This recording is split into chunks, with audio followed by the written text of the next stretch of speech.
Mabilis na aksyon ng mga pulis sa Baliwag City, Bulacan ang nagligtas sa isang menor de edad mula sa kamay ng isang armadong lalaki sa loob ng pampublikong pamilihan.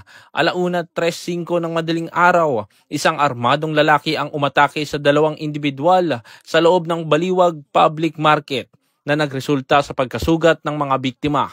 Pagkatapos ng insidente, agad nitong tinangay at ginawang hostage ang isang binatilyo. Isang concerned citizen ang tumawag sa E911. Agad na tumugon ang mga tauhan ng Baliwag City Police Station at dumating sa lugar makalipas lamang ang 3 minuto alinsunod sa PNP 3 to 5 minute response time standard. Sinubukan ng mga otoridad na makipagnegosasyon sa suspect ngunit tumanggi itong sumuko. Sa tamang tiyempo, mabilis na nakalapit at nadisarmahan ng isang rumesponding pulis ang suspect na agad ding naaresto nang walang karagdagang pinsala sa hostage. Agad namang sinugod sa pinakamalapit na ospital ang dalawang nasugatan para sa medical na atensyon.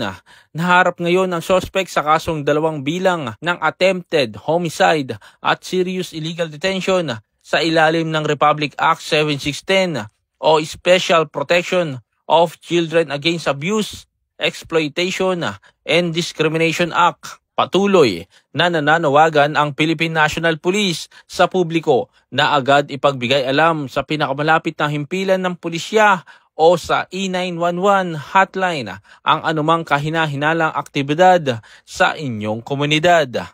Ako po nagtataka din kung paano ko nagawa yun. Kaya lang po siguro tawag ng tungkulin. Nagkataon ako kami duty. Kahit sino mo siguro yung pulis nandun, ganun din gagawin.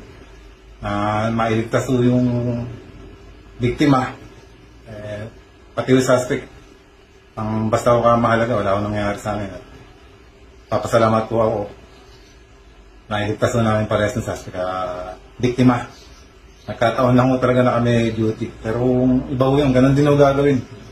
Nakakasigurado po ako.